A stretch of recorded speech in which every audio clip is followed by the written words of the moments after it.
Good morning, everyone. Welcome to Mindfulness with ROOP, the Bellwether series. And today I have with me Miss Amanda Benitez, all the way from California. She is an intuitive tarot card reader, and all her near and dear ones call her Amanda Love. This is because she believes in love, and she's the one who helps people who suffer from some kind of heartbreak, be it the romantic relationships, professional ups and downs, or any other aspect related to life. She's a heart healer, and today she's with me. I'm so happy, Amanda, you took out time for today's talk. I know it's time for you to go to the bed, but still, you took out time. Thank you so much for joining me. No, thank you for having me. I appreciate it. It is late. I'm usually in bed pretty early, but I am excited to be here and talk to you about all things love. Like you said, I am an intuitive tarot card reader. So I not only read tarot cards, but I get channeled messages for my clients when I'm doing a reading.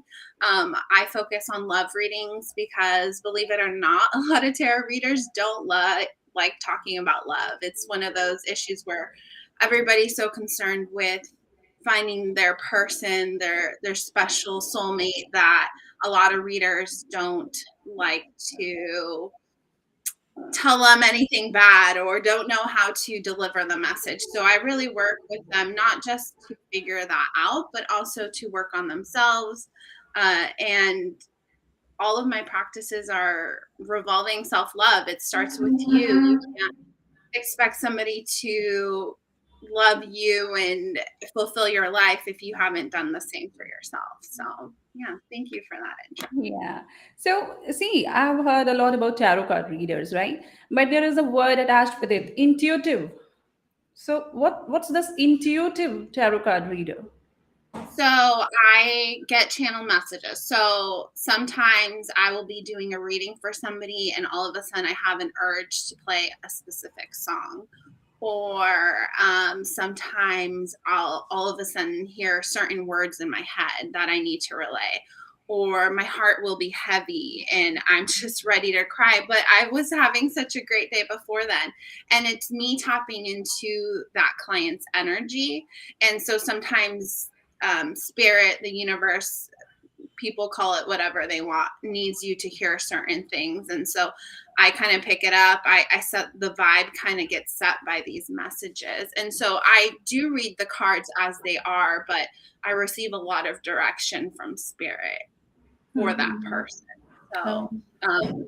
it can be draining sometimes because you could be having a great day, but then you feel somebody's really sad energy. But it's something that I feel like makes the tarot reading so much better because I am able to tap into more than just a reading. Mhm. This is what fascinates me actually, the tarot card readers and all the healers. Actually, it's a kind of playing with somebody's energy. So it's a little risky too. Don't you think so? Oh, for sure. I am very particular about who I take on because sometimes somebody's energy can be overwhelming. Sometimes it can take a toll on you. You're feeling that person's energy. And I've dealt with people in various situations with love. It's all love because it's all relationships, whether it be from their family, their father figure, their mother figure, some type of family member, their ex-boyfriend, whatever it is, you're still dealing with a love type of relationship. And anytime you're tapping into someone's energy, you can feel it throughout the day. It can take a toll on you. So I try to open every session a certain way, and then after a certain time, then I kind of close because sometimes I will get messages even after for that person. So I do take some time with each reading because I want to make sure that I'm getting everything I need from spirit for you.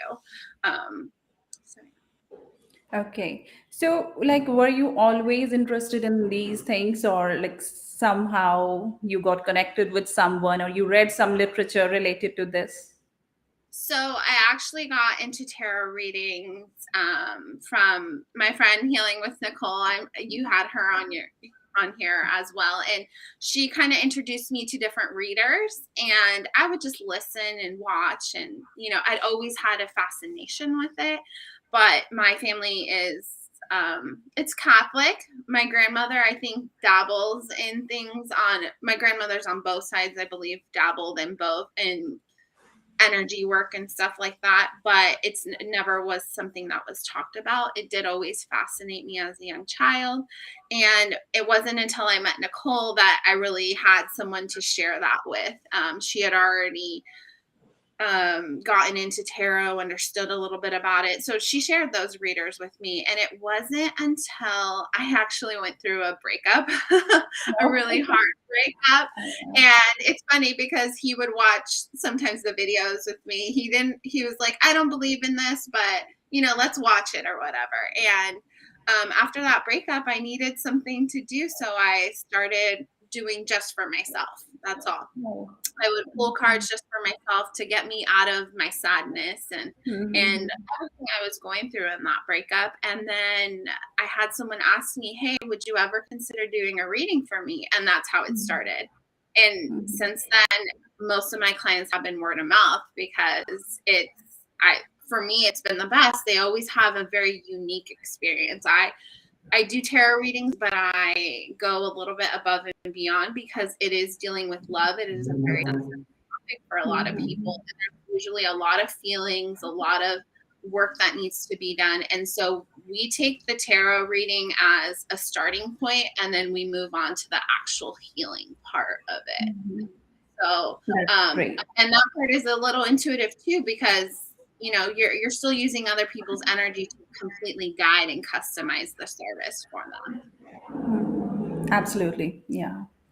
So, self love, which you talk about usually.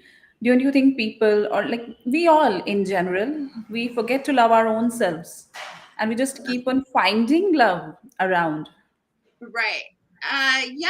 I mean, we'd rather spend our time taking care of everyone else and being there for everyone else than to take the time and spend time with ourselves. I think there's this new want for self-love to make it this perfect thing. Everyone needs to feel this and that. And I don't think that's where self-love is. I think we confuse self-love with self-care.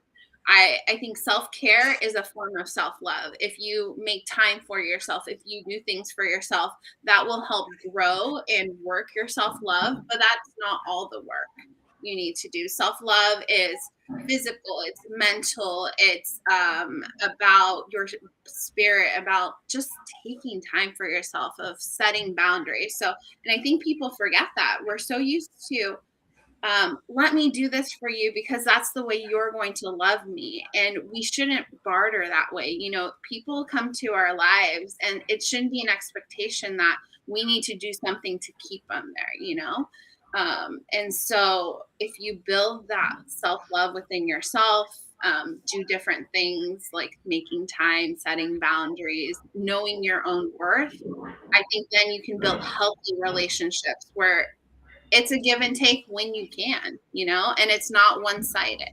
So I think a lot of people forget that, and they're so caught up in finding the love of their life, they forget about themselves. They become all about their relationship. They become all about that person that's going to complete their life. And it's like, no, complete your own life, and then you'll attract that perfect person that you need. So that's why I did both. I wanted to do self-love, but I also realized that there was a need for addressing love for my clients, within a relationship. So I'm hoping that my page merges a little bit of both, and it gives you guidance, but also lets you know that, things are fine. You are what you need, so. Yeah. And one thing which I have noticed, like you can correct me over that, when we try to, chase something, be it a relationship or any other thing, any dream in life, then that thing, kind of, it goes away from us. The moment we start, we stop to chase it badly or think about it, then suddenly, like somehow the thing enters into the life. Why does this happen, or like what is the reason behind it? Well, I think that things are meant for you when they're meant to be. Hmm. We often we romanticize a lot of things because we believe we should be married by a certain time in our life, and we should have kids, and our life should look like this and that. And if everything society says, if we don't have that by a certain age, then we fail that life. And I don't think that's true. I've been in relationships where it's completely destroyed me, and I was technically living the life that society said was the perfect life, and it really wasn't. But then if you just let things come to you, gravitate towards you, just have a positive outlook about your life, who you are, what you value, then you attract the people you need to. But you need to know what's important to you first. I always say you have to be your own BFF, your best friend. Yeah. We talk so nicely to our best friend, yet we talk so poorly to ourselves a lot. And we don't like silence. We don't like being with our thoughts. And so I do like to push the envelope. Is it hard work? Yes. But wouldn't you rather feel light and free and like you are attracting good things in your life rather than forcing them to be there because you're trying to live the ideal? Absolutely.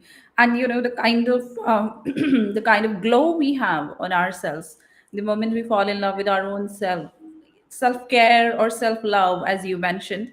So it's very important. And most of the time, I think our mind is involved in negative self-talk, and we try to demotivate our own self, degrade our own spirits. Oh, for sure. If you're always concerned with what's not going right instead of being grateful for what you do have, you're going to keep attracting the things you don't want because you're so focused on it. You see the glass half empty or half full kind of scenario. So I know some of the things that have helped me through my self help journey is being grateful for what I have, being grateful for what this moment is now instead of worried about what the future held or why I didn't do something better in my past. And it's like that moment is gone. Be thankful for what you learned in that journey and then move forward. The future is still yours to decide. And a lot of my clients get caught up on that because they think tarot is going to tell them how they're going to map out the next 20, 30 years of their life. And it's like the tarot doesn't work like that. The tarot is here as a tool to guide you. It sometimes makes you realize the things you already knew but couldn't admit to yourself. But it's not about the future. You always have free will. And tarot is just kind of like your wake up call. If you really want to do this is going to be your outcome. But the reality is you want more than that, kind of thing. That's kind of the thing is there's no, your life isn't set in stone. There's always choices, and you're constantly making the choices that will lead you to the next phase of your life. Hmm. Just I'll take these words of yours only. I just want to ask you that is it like correct? What do you think personally that if we are so much dependent on these readings that like as you mentioned the clients they want on every step of your life, on every next step you want to take, and you want the reading first. Is it like appropriate?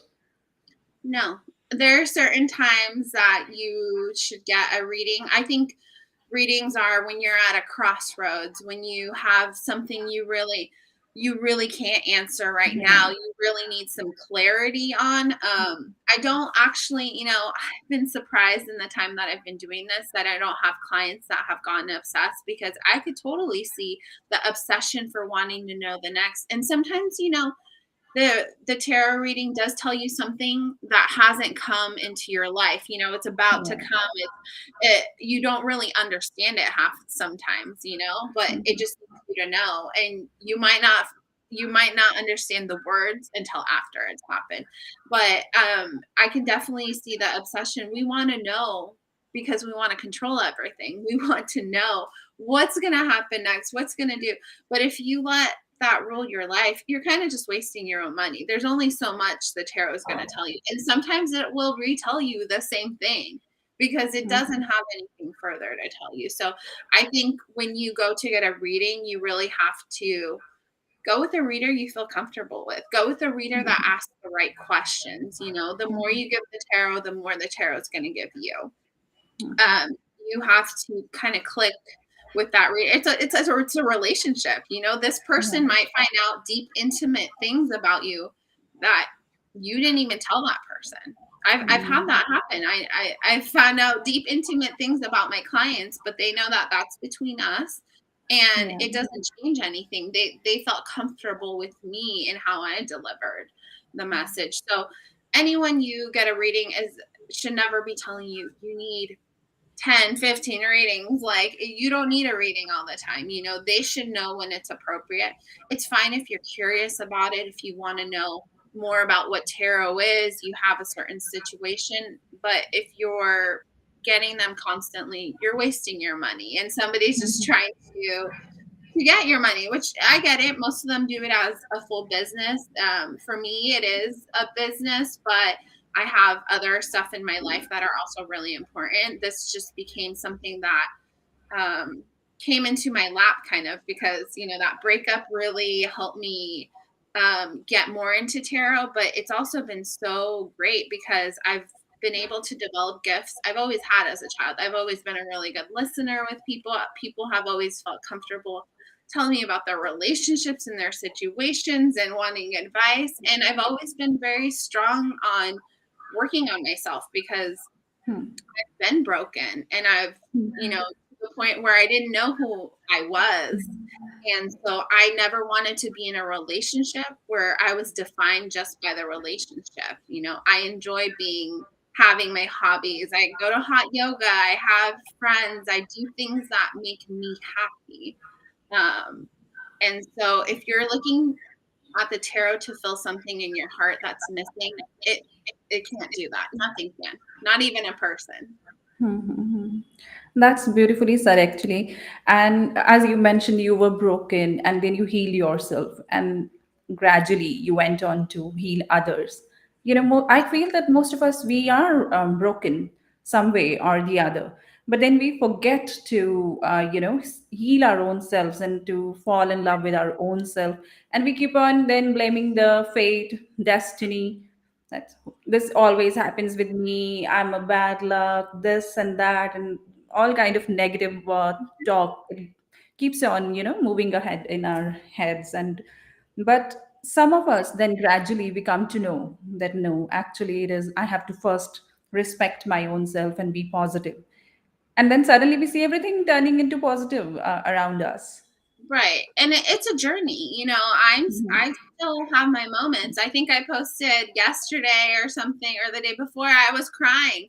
I had journaled and I had written all these things that, you know, I do automatic writing. So anything that comes out is basically, I write it without even thinking about it. And, you know, some of the things that came out, I was actually really shocked because I was like, whoa, is this how you really think about yourself? Okay, so that's fine. Let's work on this. There are certain parts of your life right now that are hurting. So let's work on it, you know? And so that's what I did. I was like, okay, this is what I need to focus on. So in the morning when I do my morning ritual, which that's like my self-care, you know, I wake up, I journal, I meditate. I'm not that great at meditating. It's something I've built.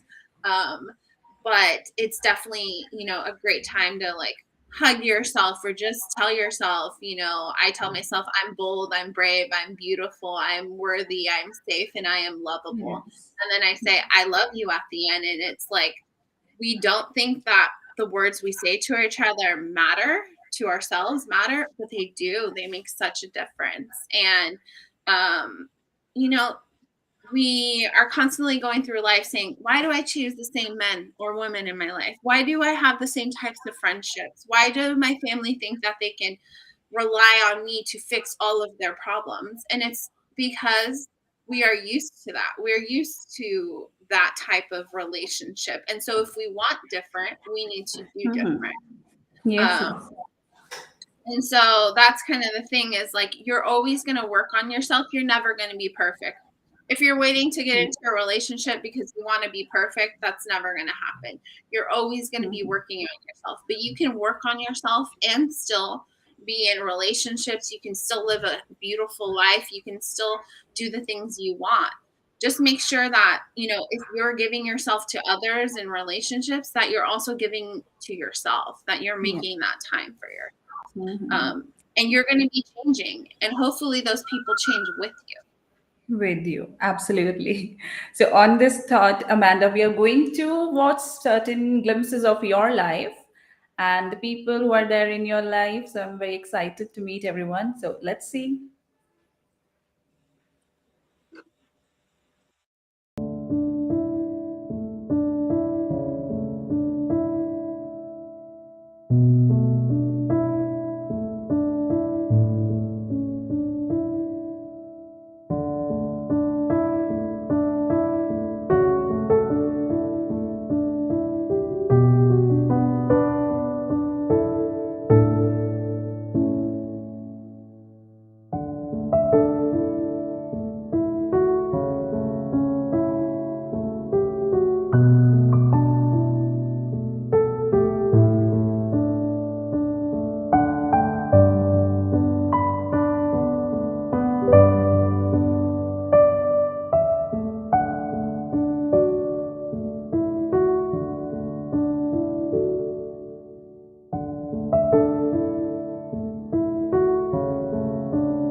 Wow.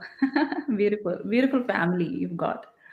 Who were those two Thank cute babies over there? So that's my niece and nephew. I don't have any children, but my brother. So I have some half brothers and sisters, but my full brother it has two small kids. So that was his little girl and his little boy. So Okay. they're And like, are you people like a closely knit family as it was visible in the photographs?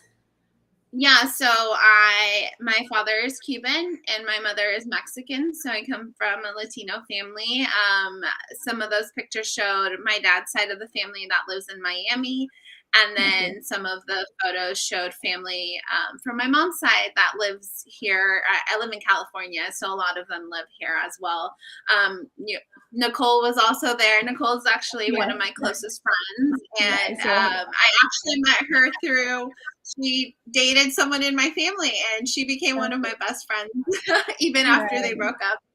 Mhm. And then my dog, who is Mhm. my probably one of my most important things in my life because we've been through a lot together. Yeah. And yeah, just friends and Mhm. other family. So I Mhm. live. I'm very close to my parents and my brother. We're very tight. Pack kind of thing. So my parents grew up in having a business, and my brother and I were kind of always together. So he's definitely somebody that I am close to. And yeah, my other family is a lot of other family that I have. So Yeah. I'm very fortunate to have a lot of loving people in my life. It's good to see all of them, I mean, all of you together, because usually here we have this kind of notion in our mind that people out there in Europe or in different parts of America, they do not give respect to family ties or something. They all live their lives on their own and they don't, they are not very close with other members of Right. their family. But it was absolutely nice to see all of you together. Thank you. Yeah, we try to make time. I agree. I've lived in a different country as well, and I realize they definitely emphasize more family time, maybe not so much material, but more family and connections. And I mean, even though we all have busy lives, we try to make time for ourselves. With my parents and my brother, we try to do Sunday night dinner and get together. And at least, even though we all have our own lives, I have another job that I do, my brother has his, and we always still try to make that time. It's just something my parents instilled in us from a young age is to always make that time for family. So Wonderful. And before this video, you were talking about your morning routines, rituals. I'm a little curious to know more about that. That how important are these positive affirmations? What is your personal experience into that? So it's funny because it's not, it feels a little silly to do when you're Yeah, talking to sometimes. yourself or even in your head. I go to hot yoga sometimes, and when we finally cool down, I'm literally saying those things to myself. Um, and I was one of those people, I don't know if this is going to work, but let's try it. Let's see. And I actually got into affirmations through a training course to build up my modalities. So I learned different modalities that I incorporate with my tarot readings. And we did Kundalini yoga, but we also did like affirmations or something like that. And I've noticed such an improvement in my mental health with affirmations. I really struggled this last November. It was my birthday, and I think I was just in my feels, and I did struggle with some depression and anxiety, and I was like, this was just kind of my thing. I said, I'm going to do some affirmations and see if it works. And it really did help build my confidence in myself. I was going through a weak moment and I needed to boost myself. And I spent a lot of time alone because I work from home right now. And with everything going on in the world, sometimes we're not as close to other people as we can during the week. And so affirmations have become something that I wake up doing. I do it throughout my day. If I just need a break, I'm doing them, and they might change. I start with I'm bold, I'm brave, I'm beautiful, but then they change. The rest kind of change to what I need that day. So I take what I need. I also journal. Journaling has become really important. I'm not much of a writer, but I bought a specific journal and nice pens, and I said, I'm going to journal first thing in the morning. I'm going to wake up earlier and do it. And it's incredible how strong I've become, how even manifesting and creating the things I want in my life just from journaling, just from writing it down and thinking it, have actually manifested these things into my life. It's made me stronger too as an intuitive.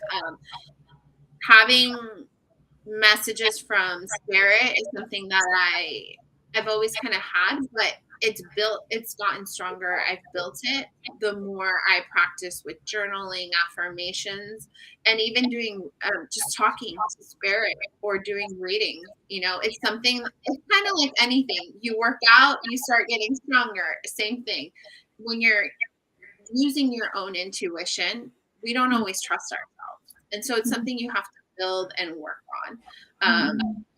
A lot of people wake up and they go to the next thing and to what they need to. And so I said, I'm going to wake up earlier. I'm not a morning person. Okay. And I'm to create this time for myself before I start my work day. And it's been incredible for me. It really has changed how I think, what I say to myself. And sometimes we don't realize how we talk to ourselves. Sometimes we think, oh yeah, we're good with ourselves, but it's not until you start journaling and doing some of these daily routines that you're like, I could be nicer to myself. I could be more loving and accepting and forgiving. We have a hard time forgiving ourselves. And so when I journal, I kind of look at it and I'm like, okay, well, this is what I need to work on. But apparently I'm doing really good in this. So it's not all bad, but sometimes it makes you realize things you didn't always want to Yes. I think admit to. it seems kiddish till you start to do it and see the changes it brings in your Oh, daily routine and your own self. All these things, positive affirmations, or even this journaling you're talking about. right. It really does. Even I wake up and I drink tea. And that to me is even a ritual in itself. Drinking, making a cup of tea with lemon and honey, that becomes a morning ritual. And it gives me time to just be present and breathe and be in my space before the chaos every morning that we have. I think that we really have to learn to do these things. They seem like they wouldn't work, like they don't really make a difference. But morning and even night routine, my night routine is as simple as stay off social media at least an hour before bed and try to read at least 15 to 30 minutes, you know? It turns off your brain from all the chaos you had that day. And on social media, we're like scrolling and everything has to be fast and go, go, Absolutely. go. And it really has not only built my love for myself, but just my mental health, which, I think a lot of us have suffered from it. I've never been one to suffer from mental health, but with since 2020, everything going on, I'm by myself a Yeah. lot of the time. And sometimes you get in your head, you need the time alone, but too much time alone, it's not good for you. So you need a balance. And these things really help, build your own self-love, and they just give you time to breathe, to just be there. It's a form of meditation without having to close your eyes and be in complete zen. It's another form of meditation. Yeah, so Chinmay and Arsu, they have sent messages to us on the live streaming. They watched us. They've appreciated. Thank you so much, Arsu. Thank you, Chinmay. Thank you for watching us. Okay, so Amanda, what piece of advice would you like to give to the souls out there? The people who require some kind of healing, they need some kind of guidance. They're suffering, in within themselves, they are suffering, but they are not seeking help outside. So, what's your message to those people who are broken, who require some kind of healing? Well, you're not alone. We're all broken in some way. And, you know, we all need to go through our own journey, however it is, whether we choose to suffer more or to stay in suffering or to get out of it. We can always stay a victim, but we can also change the course of our life. Things don't just happen to us, we can make it happen.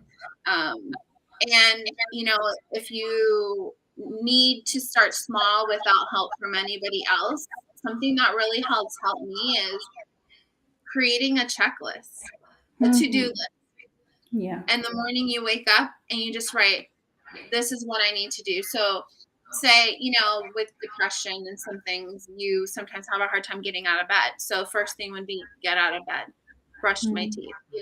If you need to take it that simple, do it. But at least check it off every time you complete something, because that's going to make you feel so good about what you've done in that day. If you just need to, feel more accomplished, do the same thing. To-do list. I truly believe that just having that list and being like, I accomplished this, gives you a serotonin boost. You're like, oh my God, I did this. Yes, I feel good. And so then that's going to help you build more stuff. Okay, what else can I do for myself? How else, what else can I check off my list?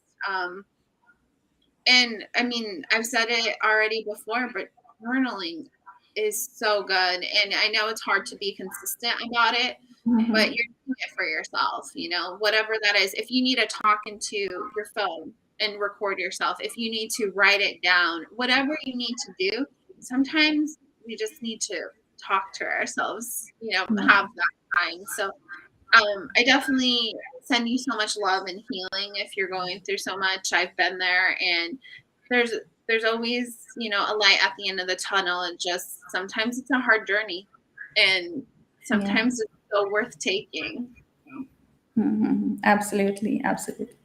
Thank you so much, Amanda, for joining me today. And absolutely wonderful talk we had. And like the things you have mentioned throughout the talk, I absolutely believe in all these things. That the self love is very important. Being positive with our own self is very important. All these journaling manifestations, these are absolutely important. And I think most of us, we have come to know about all these things, most of us, after or during this pandemic, when we had nothing else to do. and we were on the verge of getting depressed or something, and then we all fell in love with our own selves. We started self healing. So absolutely, it was a delight talking to you. Yes. And thank you so much for taking out time so late in the night. And I know you're very consistent about your routines and all. I tried to be, but no, this was a pleasure. And anytime I can talk about self love or help people, I am all about it. So I do this because I care, and it's not for all the other benefits. I enjoy helping people, and I think that there's so much we can do for ourselves, and there's always a journey, and there's always a solution, and so we just have to learn a little bit more about ourselves and really put ourselves first. So thank you so much for having me. Absolutely. Thank you so much. Thank you, everyone. So, this is Amanda Benitez from California. She talked about self healing. I hope you all were able to connect with many of the things she said and she's practicing. I wish you all the best for your future endeavors, Amanda. Thank you so much for joining me. Thank you, everyone, for joining us.